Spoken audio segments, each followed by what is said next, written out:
trouver la vérité dans ce monde qui veut tout oublier.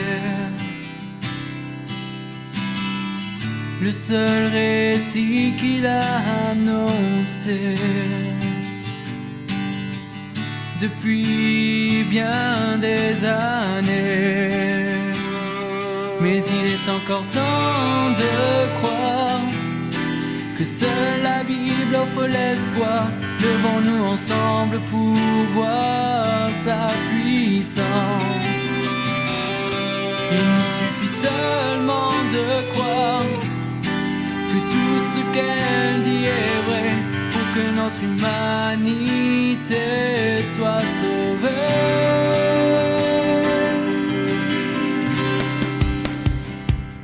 Car elle seule est la vérité, elle seule peut nous éclairer, car seul celui qui l'a inspiré peut vraiment nous libérer. Mais ce qui est surprenant, c'est que même nous les chrétiens, dans nos prévisions, parce que j'ai écouté hier un site chrétien qui parle des prévisions selon la Bible. Et je vous dis, si on se fie qu'à ça et on reste figé, on va dire ça ne vaut pas la peine. Parce que même les prévisions qui sont faites pour 2023 nous paraissent catastrophiques. Mais nous ne vivons pas selon ce que les hommes disent. La parole de Dieu nous dit que 1000 tombent à gauche, que 10 000 à droite, on n'est pas atteint. La parole de Dieu ne nous dit pas qu'il n'y aura, que tout sera rose, que l'année 2023 va couler tout doux. Non. Celui qui place sa confiance en Christ aura la meilleure part. Aura la meilleure part. Et ce matin, bien-aimé, je voudrais bien intituler ce message 2023, une année de louange et une année de foi. Alléluia. Vous comprenez pourquoi je dis que hier, beaucoup de choses ont déjà été dites. Et nous allons lire dans Luc 19, les versets 38 à 40. Donc, c'est Jésus qui est en route avec... on va commencer au verset 35, là où il envoie, au verset 35, la parole de Dieu nous dit ceci. Jésus a demandé à ses disciples de le devancer et d'aller, ils vont trouver un anon qui est quelque part, de le détacher. Voilà. Et ils amenèrent à Jésus l'anon sur lequel ils jetèrent leurs vêtements et firent monter Jésus. Quand il fut en marche, les gens étendirent leurs vêtements sur le chemin. Et lorsque déjà il approchait de Jérusalem, vers la descente de la montagne des Oliviers, toute la multitude des disciples, saisis de joie, se mit à louer Dieu à haute voix pour tous les miracles qu'ils avaient vus. Ils disaient: béni soit le roi qui vient au nom du Seigneur, paix dans le ciel et gloire dans les lieux très hauts. Quelques pharisiens du milieu de la foule dirent à Jésus: Maître, reprends tes disciples. Et il répondit: je vous le dis, s'ils se taisent, les pierres crieront. Amen. S'ils se taisent, les pierres crieront. Et ce matin, j'ai envie de dire, si nous nous taisons, les pierres crieront. Si je me tais, les pierres crieront. Si tu te tais, bien-aimé, les pierres crieront. Alléluia. Jésus parle ici de ses disciples. Il parle de ceux qui veulent faire comme lui, de ceux qui ont choisi de dépendre de lui. Des hommes et des femmes comme toi et moi. C'est d'eux qui disent, s'ils se taisent, les pierres crieront. Et il répond ainsi à la provocation des pharisiens qui voudraient que les gens n'apportent pas la louange à notre Dieu. Ces pharisiens de qui Jésus-Christ a dit, c'est des hypocrites, c'est des gens qui adorent des bouts de lèvres, mais leur cœur n'y est pas. Et ce matin, bien-aimé, si tu te tais, les pierres crieront. Si je me tais, les pierres crieront. Parce que la motivation pour la louange à Dieu, le verset nous le dit, au verset 38, au verset 37, à cause des miracles qu'ils ont vus. À cause des miracles qu'ils ont vus. Alléluia. Ils ont vu un roi qui restaure. Ils ont vu un roi qui relève. Ils ont vu un roi qui guérit. Ils ont vu un roi qui a la différence de roi de ce monde. Un roi qui associe ses sujets à son règne. Et ce matin, Dieu voudrait juste que nous soyons justes avec nous-mêmes et que nous regardons autour de nous pour reconnaître sa main et lui apporter la gloire. Alléluia. Si tu te tais, bien-aimé, les pierres crieront. Pour la simple raison que Jésus-Christ, en 2023, est un Dieu de gloire. Que tu le veuilles ou pas, que je le veuille ou pas, c'est un Dieu de gloire. Et si tu ne veux pas lui apporter la gloire qui lui revient, la louange qui lui revient, la nature va le faire. La nature va le faire. Rien n'est impossible à Dieu. Et ce matin, tout simplement, ce que je voudrais, c'est que nous ouvrons les yeux de notre cœur pour savoir reconnaître la main de Dieu dans ce qui se fait de bon et de bien sous cette terre. La parole de Dieu nous dit dans Jacques, au chapitre 1 et au verset 17, que toute grâce excellente et tout don parfait descendent d'en haut, du Père des Lumières, chez lequel il n'y a ni changement ni ombre de variation. Alléluia. Peut-être on est très concentré sur nous, on voudrait en même temps être riche, être beau, être réussi, avoir des entreprises, avoir tout. Mais le Seigneur veut nous donner au fur et à mesure. Mais en attendant, regarde autour de toi, bien-aimé. Tu trouveras au moins un sujet pour lequel tu es à même de dire merci Seigneur. Merci Seigneur. Les disciples, le cortège passait près de Béthanie. Et on sait, Béthanie, c'est là où Lazare a été ressuscité. Et probablement, en passant quelque part, le Seigneur va te dire, j'ai fait quelque chose dans cette maison. J'ai fait quelque chose à cette sœur. J'ai fait quelque chose à ce frère. Dans cette assemblée, je suis intervenu. Peut-être tu n'es pas directement concerné, mais nous sommes là pour que la gloire de Dieu se manifeste. Si Dieu a fait quelque chose quelque part, il nous revient, bien aimé, de lui apporter la louange, de lui apporter la gloire. Alléluia. Ce matin, bien aimé, Dieu veut une année 2023, une année faite de louange et de foi. De louange et de foi. Et pour ça, nous avons besoin de regarder à Dieu. Nous avons besoin d'ouvrir les yeux de notre cœur pour voir comme Dieu voit. Alléluia. Pour voir comme Dieu voit. C'est sûr qu'il y aura des pharisiens qui vont vouloir nous dire, gars, ben, tu as bossé dur. Mais oui, sœur, tu es intelligente. Ben, tu as fait des efforts. Oui, l'ennemi veut parfois voler la louange qui revient à Dieu. Je ne suis pas en train de dire que nous ne devons pas bosser dur. Ce n'est pas ça mon discours. Moi-même, je le fais. Je ne suis pas en train de dire qu'il ne faut pas travailler dur. Mais la parole de Dieu nous provient dans Deutéronome, le chapitre 8, le verset 17. Deutéronome, chapitre 8, le verset 17. La parole nous dit ceci. Garde-toi de dire en ton cœur, ma force et la puissance de ma main m'ont acquise ces richesses. Souviens-toi de l'Éternel ton Dieu, car c'est lui qui te donnera de la force pour les acquérir, afin de confirmer, comme il le fait aujourd'hui, son alliance qu'il a jurée à tes pères. Alléluia.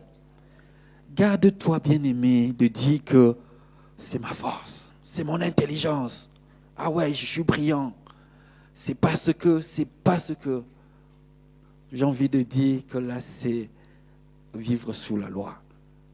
C'est se remettre encore sous le joug de la loi. Faire pour avoir le mérite. Alléluia. En Christ, nous sommes sous la grâce. Et c'est parce que nous avons Christ alors que nous pouvons faire. C'est parce que nous avons le Saint-Esprit qui agit en nous que nous faisons. Alléluia. Et c'est pour ça que nous ne devons pas ignorer d'où vient notre force. Notre force vient de Christ. Alléluia. Notre force vient de Christ. Alors, ne laissons pas les circonstances qui peuvent être, comme je les appelle les pharisiens, qui ont nous dit non, taisez-vous, il y a trop de bruit. Ah non, vous lui accordez déjà trop d'honneur. Non, notre Dieu mérite les louanges. Soyons attentifs. Et si nous sommes d'ailleurs attentifs, le simple fait de se réveiller chaque jour de 2023 est un grand sujet de louange. C'est un grand sujet de louange. Alors, 2023, de quoi être une année de louange à notre Dieu. Alléluia. Oui, les moments difficiles ne vont pas manquer. Oui, les tempêtes seront là. Les nouvelles peuvent être difficiles à entendre, dures à encaisser. Les souhaits peuvent ne pas se réaliser. Alléluia. Mais en tant que chrétien, notre souhait le plus profond, c'est que la volonté de Dieu se réalise. C'est que la volonté de Dieu se réalise. Oui, je suis conscient que depuis hier, il y a un florilège de vœux qui sont faits. Il y a des souhaits qui sont émis. Moi-même, j'en ai fait. Mais je reste conscient et je reste convaincu que le meilleur vœu, le meilleur souhait pour moi et pour toi, c'est que la volonté de Dieu se réalise dans nos vies, dans tous les aspects de nos vies. Et c'est pourquoi ce matin, nous sommes là.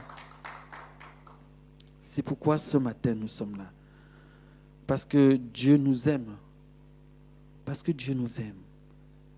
Et comme le dit le psalmiste à son chapitre 40, il dit qu'il a fait tant de choses étonnantes.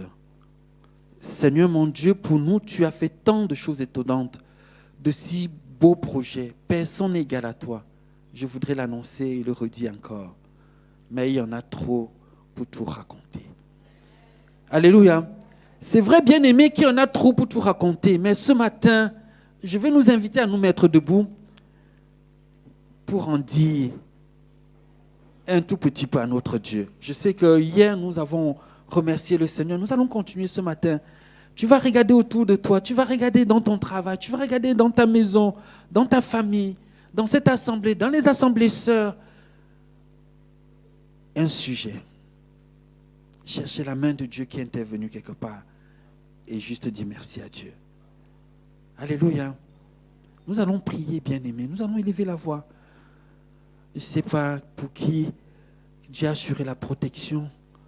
Peut-être quelqu'un était malade et Dieu est intervenu. Tu es au courant. Tu vas juste dire merci Seigneur d'avoir relevé tel frère, d'avoir relevé une sœur, d'avoir fortifié quelqu'un, d'avoir soutenu quelqu'un. Oui Seigneur, nous voulons juste te bénir ce matin encore pour tes bienveillances qui se renouvellent dans ma vie, dans la vie de mon frère, dans la vie de ma sœur. En ce nouvel an, Seigneur Jésus-Christ, nous ne voulons pas être ingrats avec toi, Seigneur. Car je me souviens que tu m'as gardé sur les routes, Seigneur Jésus. Même quand j'étais imprudent, tu étais celui-là qui veillait, Seigneur, pour que je n'ai point d'incident, pour que je n'ai point d'accident. Oh Père, quand mon frère était malade, Seigneur Jésus, tu es celui qui l'a relevé, qui l'a fortifié, Seigneur Jésus. Oh Père, quand il était question de parler, oh, lors d'un entretien, Seigneur, lors d'un échange, tu es celui qui a donné les mots justes. Oh Père, je vais te dire merci ce matin. Merci pour ma famille que tu protèges, que tu gardes. Oh Seigneur, merci pour les talents que tu as mis dans mon frère, dans ma sœur, Seigneur, et qui ce jour se manifestent pour ta gloire. Je veux te dire merci, Seigneur, pour cette assemblée. Oh Seigneur Jésus, pour des frères, pour des sœurs. Oh Père, avec qui nous cheminons ensemble, Seigneur Jésus. Oh Père, je te bénis, Papa. Oh Seigneur Jésus, pour ceux qui étaient couchés sur un lit d'hôpital que tu as relevé, Seigneur. Oh Père, merci, Seigneur Jésus. Merci, Seigneur. Oh, pour ta parole qui nous ramène à toi, Seigneur Jésus, jour après jour. Je veux te dire merci, Seigneur. Que la gloire te revienne, Seigneur Jésus. Oh Père, même quand il y a eu des difficultés, tu étais celui-là qui a apporté la solution. Et ce matin, Seigneur Jésus, je veux te dire merci. Merci, Papa, parce que tu n'as pas changé. Merci, Jésus, parce que tu es le même, celui qui a ramené Jésus-Christ de la mort à la vie. Et cette puissance, tu nous dis ce matin, tu le mets en œuvre pour nous, Seigneur Jésus. C'est pourquoi nous entrons en 2023 avec confiance, avec joie. Parce que nous savons que ta puissance est en œuvre, Seigneur Jésus. Non pas que nous soyons des méritants, mais tout simplement parce que nous t'appartenons, Seigneur. Et parce que ton amour pour nous n'a point changé. Oh Père, ni les temps, ni les saisons. Oh Père, ni Seigneur Jésus-Christ, les lieux ne sauraient modifier ton amour à notre égard. Aucun événement, Seigneur Jésus-Christ, ni la vie, ni la mort, ni la fin des temps, ni les guerres, Seigneur, ne change ton amour pour nous. Oui, ce matin, Seigneur, je sais que, oh Père, chaque matin quand je me lève, c'est que tu as remporté la victoire pour moi, Seigneur Jésus. Chaque matin quand je me tiens debout, c'est que tu as donné la victoire, Seigneur. Et ce matin, Seigneur, je veux te dire merci pour chacun de nous qui se tient sous ce toit. Parce que notre présence est la preuve, Seigneur, que tu as remporté la victoire. Que la gloire te revienne, Seigneur Jésus. Que l'honneur te revienne, Papa. Merci, Seigneur Jésus. Merci, Papa, pour ta vie en nous. Oh, c'est parce que tu es en nous que nous sommes ce que nous sommes, Seigneur Jésus. Parce que sans toi, nous ne pouvons rien. Sans toi, nous ne sommes rien. Alléluia. Que la gloire te revienne, Papa. Merci, Seigneur. Merci pour ton peuple, ici et ailleurs, Seigneur Jésus. Merci, Seigneur, pour ta main qui se repent, ici et ailleurs, Seigneur. Qui pour relever, qui pour fortifier, qui pour encourager, qui pour soutenir, qui pour bénir. Merci pour ta main, Seigneur. Que la gloire te revienne. Au nom de Jésus-Christ. Au nom de Jésus-Christ. Amen. Amen. Bien-aimés, je disais que en cette nouvelle année, nous avons besoin d'entrer dans la volonté de Dieu pour chacun de nous. Pour tous les aspects de notre vie, nous avons besoin d'entrer dans la volonté de Dieu. Parce que la parole nous rassure que Dieu a tout accompli. Dieu a tout fait. Maintenant, c'est en connexion avec lui que nous entrons au fur et à mesure en possession de ce qu'il a déjà accompli. Et en 2023, bien-aimés, nous avons besoin que nos aspirations s'inscrivent dans la volonté de Dieu. Que nos projets s'inscrivent dans la volonté de Dieu. Que nos désirs s'inscrivent dans la volonté de Dieu. Oui, nous avons toute la semaine médité cette parole de Jérémie 29, le verset 11, qui parle des projets que Dieu a formulés pour nous. Les projets, dit l'Éternel, projets de paix et non de malheur, afin de nous donner un avenir fait de l'espérance. Effectivement, Dieu nous a promis une vie en abondance pour chacun de nous. Ce n'est pas réservé pour les uns et pas pour les autres, mais c'est pour chacun de nous, pour nous tous, une vie en abondance, pour jouir de ces projets qu'il a formulés pour nous. Mais bien aimés, pour saisir ces projets, nous avons besoin de foi. Alléluia. Nous avons besoin de croire que c'est possible. Nous avons besoin de croire que c'est en œuvre, que le processus est enclenché. Oui. Hébreu nous dit que la foi est une ferme assurance des choses qu'on espère, une démonstration de celle qu'on espère. Et en 2023, une démonstration de celle qu'on ne voit pas, pardon. Et en 2023, nous avons besoin que notre foi soit active, que notre foi soit en action, bien-aimés. Parce que l'élément qui nous pousse à prier, c'est notre foi. Alléluia. Ce qui nous amène à prier, c'est notre foi. Et parfois, nous disons, ouais, ben, on ne prie pas. Ouais, il faut prier. Mais c'est tout simplement parce que la foi n'y est pas. Parce que celui qui croit que c'est possible, ben, il va aller demander. Parce qu'il espère. Parce qu'il croit que c'est possible. Il va demander. Alléluia. Et d'ailleurs, que vaut une prière sans foi? Que vaut une prière sans foi? Rien. Alléluia. 2023, bien-aimés, nous avons besoin de la foi. Nous avons besoin de la foi pour aller chercher ce que Dieu a prévu pour nous en 2023. Nous avons besoin de la foi parce que avec notre Dieu, rien n'est impossible. Rien n'est impossible. Je ne nous dis pas qu'il n'y aura pas des nouvelles qui peuvent nous perturber.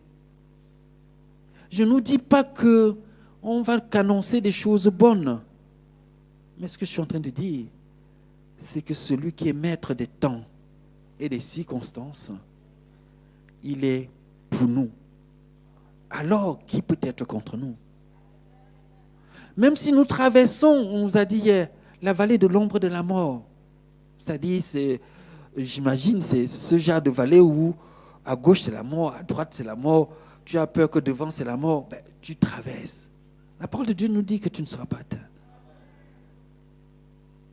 Alléluia. D'ailleurs, la parole de Dieu dit traverser.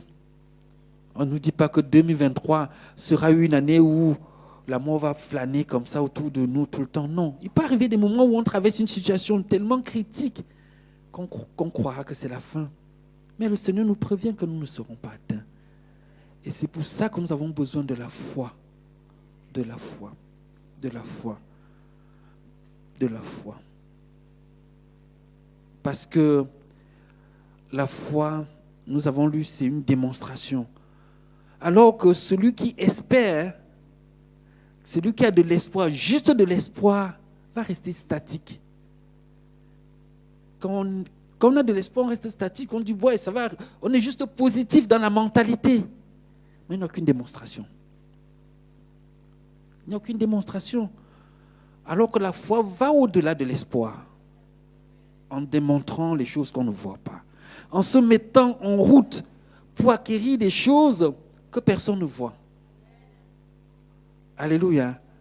Et c'est pour ça qu'on disait d'Abraham qu'il espérait contre toute espérance. C'est-à-dire, il n'avait pas lieu d'espérer. Il n'avait pas lieu de penser que ça puisse être autrement. Mais lui, il a cru. Et c'est pour ça qu'il a espéré contre toute espérance. Bien-aimés, nous avons besoin de foi. Alléluia. Nous avons besoin de croire que c'est possible. De croire que c'est possible. De croire que c'est possible. Et les apôtres l'ont compris. Quand nous lisons Luc 17, les versets 5 et 6, Jésus leur dit, il faut pardonner, repardonner, pardonner, encore et encore. Les gars, ils ont dit, non, cette histoire-là, si on n'a pas de foi, on ne pourra pas y arriver. Les apôtres disent au Seigneur, augmente-nous la foi. Et le Seigneur dit, le verset qui suit, et le Seigneur dit, si vous avez de la foi comme un grain de sénévé, vous direz à ce sycomore, déracine-toi et plante-toi dans la mer et il vous obéira. Alléluia. La foi qui déplace les montagnes, dans d'autres versets, vous direz à cette montagne, jette-toi dans la mer. Et cela se fera. Et la parole de Dieu nous dit que le grain de sénévé, c'est une toute petite graine. Autrement dit, n'attendons pas d'avoir, comment on dit ça, une grande foi pour commencer à l'exercer. Alléluia. N'attendons pas d'avoir une foi extraordinaire pour commencer à l'exercer. La foi que tu as, exerce-la. La foi que tu as, exerce-la. On ajoutera à celui qui a. Alléluia. On ajoutera à celui qui a, nous dit la parole de Dieu. Si tu prends ta foi, tu gardes, tu dis non, je n'ai pas encore la capacité de parler devant 10 000 personnes. Non, pour l'instant, je me tais. Non, parle devant une personne. Demain, tu parleras devant 3 personnes. Tu parleras de Christ à 5 personnes. Et c'est comme ça que ta foi va croître. Alléluia. Donc, nous avons besoin de la foi. Que le Seigneur nous en monte de la foi. Parce que nous avons besoin de cette foi pour que les montagnes se déplacent. Que les montagnes qui vont se présenter se déplacent. Nous savons que quand on parle de montagnes, c'est des difficultés, c'est des dominations. Ces montagnes, la parole de Dieu nous dit, nous pouvons les déplacer par la foi. Oui, nous avons besoin de la foi pour que les vents qui vont venir puissent ne pas nous atteindre. Pour que nous puissions résister. Pour que nous puissions être enracinés en Christ et puiser en Christ ce qui est nécessaire pour avancer avec lui. Nous avons besoin de la foi, de croire qu'avec Dieu, c'est possible. Face aux situations que nous pouvons rencontrer. Je ne suis pas là pour dire que 2023, tout est rose, les amis. Je n'en sais rien. Dieu seul est le maître des temps et des circonstances. Et c'est pour ça que moi, je mets ma confiance en lui. Parce qu'il est le maître des temps et des circonstances. Il y a un passage dans... Je n'avais pas prévu, je ne sais pas si... Dans Ecclésiaste, je crois que c'est Ecclésiaste 9, je ne me rappelle plus. Ecclésiaste 9, 11. Faut que je... Dieu est le maître des temps et des circonstances. Et comme on a lu tantôt, c'est pas Ecclésiaste 9, 11. Juste pour qu'on comprenne que même les gens qui sont intelligents ne le sont pas parce qu'ils ont fait trop d'efforts. Je ne suis pas en train de dire qu'il ne faut pas faire d'efforts. La parole de Dieu nous dit, c'est Ecclésiaste qui tire une conclusion de toute son expertise, de comment il a observé le monde. Il dit, j'ai encore vu sous le soleil que la course n'est point aux agiles, ni la guerre aux vaillants. Ni le pain aux sages, ni la richesse aux intelligents, ni la faveur aux savants, car tout dépend pour eux du temps et des circonstances. Alléluia. Mais nous savons que notre Dieu est le maître des temps et des circonstances. Alors, veux-tu être sage? Veux-tu être savant? Veux-tu être intelligent? Veux-tu remporter des batailles? Alors, confie-toi à celui qui est le maître des temps et des circonstances. Alléluia. Oui, nous avons besoin de croire que tout est possible. Parce que c'est notre foi qui nous guérira. Nous avons lu il y a plusieurs rencontres dans le Nouveau Testament où Jésus-Christ dit « Ta foi t'a sauvé, ta foi t'a guéri. » Et la foi du malade le guérit. Alléluia. Et ce matin, je voudrais tout simplement nous inviter à demander à Dieu de nous augmenter cette foi. Parce que la parole de Dieu nous dit que tout ce que nous demandons en priant, que nous croyons que cela, si nous croyons, nous allons le recevoir et nous pourrons le voir se réaliser. tout ce que nous demandons en priant avec foi, nous pouvons le voir se réaliser. Nous allons nous mettre debout, bien-aimés, pour qu'ensemble, nous demandons de la foi, que Dieu nous en montre la foi. Qu'aucun événement, qu'aucune circonstance, qu'aucune nouvelle ne vienne nous fragiliser dans notre foi. Que notre foi soit ferme. Que ni les temps, ni les circonstances ne viennent nous faire bégayer dans notre foi. Nous allons demander que Dieu nous donne la foi nécessaire pour puiser en lui la force nécessaire pour que nous soyons ce sarment qui reste attaché au cep, qui est Christ, afin de porter des fruits dignes de lui. Nous allons élever la voix. Oui, Seigneur, nous te disons merci parce que tu es le maître des temps et des circonstances. Et en cette nouvelle année, nous voulons placer notre confiance en toi. Que tu nous en montres la foi, Seigneur Jésus. Que tu nous donnes la foi nécessaire pour tenir ferme.